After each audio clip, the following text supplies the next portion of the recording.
Allu Arjun and Ram Charan Arab countries. Icon star Allu Arjun, mega power star Ram Charan Abu Dhabi, Dubai వంటి destination నగరాలకు రెగ్యులర్గా visit చేయడం అభిమానుల్లో ఆసక్తిని రేకెత్తిస్తోంది. ఇంతకుముందు సుకుమార్తో తన ప్రాజెక్ట్ గురించి చర్చించేందుకు చరణ్ అరబ్ దేశంలో కనిపించడం గుసగుసలకు తావిచ్చింది. సుకుమార్తో వార్-17 చర్చల్లో భాగంగానే చరణ్ గల్ఫ్కి వెళ్లారని కథనాలొచ్చాయి.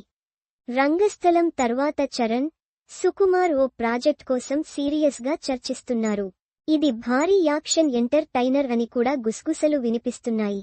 ఇంతలోనే ఇప్పుడు ఐకాన్ స్టార్ అల్లు అర్జున్ దర్శకుడు అట్లీతో సమావేశంలో భాగంగా అబుద్బీ వెళ్లారని టాక్ వినిపిస్తోంది. పుష్ప 2 తర్వాత అల్లు అర్జున్ తన ఫేవరెట్ డైరెక్టర్ త్రివిక్రమ్తో కలిసి ఓ సినిమాకి ప్లాన్ చేసిన సంగతి తెలిసిందే. మార్చి 2025 నుంచి ఈ సినిమా చిత్రీకరణ కొనసాగుతుందని కూడా కథనాలొచ్చాయి. పుష్ప తర్వాత మరో పాన్ ఇండియా ప్రాజెక్ట్ ఈ జోడీ నుంచి రానుంది. అలాగే తమిళ దర్శకుడు అట్లీతో గల్ఫ్ దేశంలో చర్చలు జరుపుతున్నట్లు సమాచారం. అట్లీతో మూవీ కోసం బన్నీ దాదాపు 170 కోట్ల పారితోషికం అందుకోబోతున్నాడని కూడా గుసగుస వినిపిస్తోంది. అయితే దీనిపై ఎలాంటి అధికారిక సమాచారం లేదు. చరణ్, బన్నీ లాంటి పెద్ద స్టార్లు తమ ప్రాజెక్టుల గురించి అనవసరమైన లీకులు లేకుండా జాగ్రత్త పడుతున్నారు.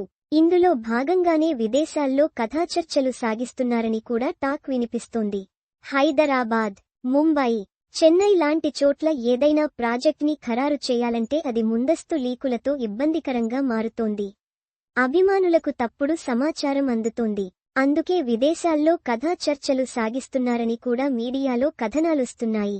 అబుద్బీ స్వామినారాయణ్ ఆలయంలో తాజాగా అల్లు అర్జున్ అబుద్బీలోని స్వామినారాయణ్ ఆలయాన్ని సందర్శించిన ఫోటోలు, వీడియోలు వెబ్లో వైరల్ అవుతున్నాయి. ఆలయ నిర్మాణాన్ని తిలకించిన అల్లు అర్జున్కి స్థానిక హిందూ దేవాలయ విశిష్టతను ఆలయ ప్రతినిధులు వివరించారని తెలుస్తోంది. టాలీవుడ్ స్టార్లు ఆధ్యాత్మిక ప్రదేశాలను విజిట్ చేసేందుకు ఎప్పుడూ ఆసక్తిగా ఉంటారు. ముఖ్యంగా చరణ్, అల్లు అర్జున్ ఆధ్యాత్మిక ప్రదేశాలను కుటుంబ సమేతంగా విజిట్ చేస్తుండడం తెలిసినదే.